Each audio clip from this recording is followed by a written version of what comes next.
19 TV, মুক্তিযুদ্ধের চেতনায়।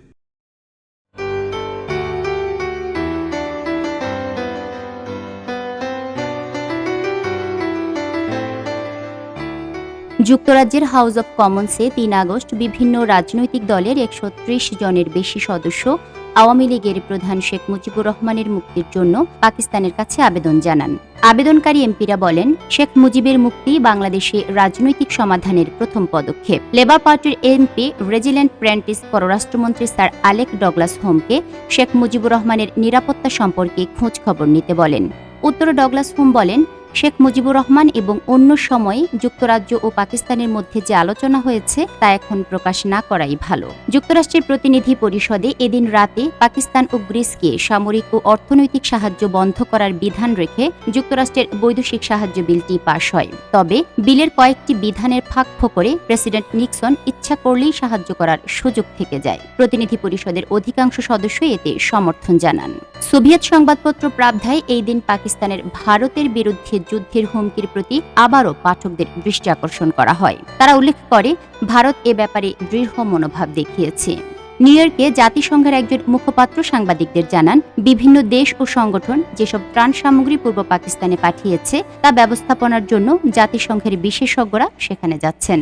জাতিসংঘের মহাসচিব উথান্ট এর আগে পাকিস্তানের প্রেসিডেন্ট ইয়াহিয়া খানকে পূর্ব পাকিস্তানে মানবিক সাহায্য দিতে চেয়ে চিঠি দিয়েছিলেন। তার আলোকেই জাতিসংঘ পূর্ব পাকিস্তানে মানবাধিকারের ভিত্তিতে কাজ করবে। পর্যবেক্ষক পাঠানো সম্পর্কে যে খবর বেরিয়েছে তা ভিত্তিহীন।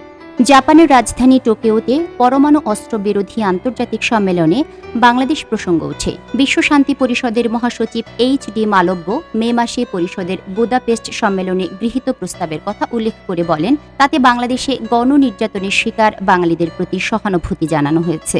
পাকিস্তানি প্রতিনিধি তার বক্তব্যের প্রতিবাদ জানিয়ে বলেন, বিশ্ব শান্তি পরিষদ ভারতের মুসলমান নিধন সম্পর্কে কিছুই বলেনি।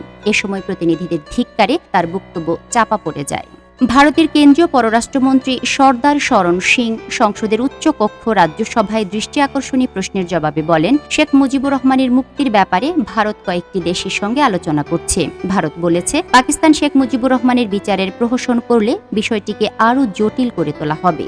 দিল্লিতে পররাষ্ট্র মন্ত্রণালয়ের একজন মুখপাত্র সাংবাদিকদের জানান, মালয়েশিয়ার সাবেক প্রধানমন্ত্রী টুংকু আব্দুর রহমান আজ রাতে দিল্লি আসবেন। তিনি বাংলাদেশ সংকটের তাৎপর্য, শরণার্থী সমস্যা এবং এ ব্যাপারে ভারতের মনোভাব জানতে প্রধানমন্ত্রী ইন্দিরা গান্ধী এবং পররাষ্ট্রমন্ত্রী সর্দার শরণ সিং এর সঙ্গে বৈঠক করবেন। ইসলামিক সেক্রেটারিয়েটের প্রতিনিধি দলকে ভারত অভ্যর্থনা জানাতে অস্বীকার করায় টুংকু আব্দুর রহমান মালয়েশিয়ার সাবেক প্রধানমন্ত্রীর পরিচয়ে ভারতে আসবেন। বাংলাদেশের স্বীকৃতির দাবিতে জনসংঘের সত্যাগ্রহের তৃতীয় দিনে দিল্লিতে ২০ জন নারী সহ ৬৩১ জন গ্রেপ্তার বরণ করেন। বাংলাদেশে পাকিস্তানি বাহিনীর অত্যাচারের প্রতিবাদে এবং বাংলাদেশ সরকারকে স্বীকৃতি দেওয়ার দাবিতে ত্রিপুরা রাজ্যের ছাত্ররা এদিন এসএফআই এর ত্রিপুরা শাখার ডাকে ধর্মঘট পালন করেন। উপকূলীয় এলাকায় পাকিস্তান সরকারের কেনা চীনের ৩টি মালবাহী জাহাজ পূর্ব পাকিস্তানে পৌঁছায়। জাহাজগুলো চীনের বন্দর থেকে খাদ্য সামগ্রী নিয়ে আসে। পর্যবেক্ষক মহল আশঙ্কা প্রকাশ করে বলে, পাকিস্তান সেনাবাহিনী জাহাজগুলো উপকূল এলাকায় যুদ্ধ তৎপরতায় ব্যবহার করবে।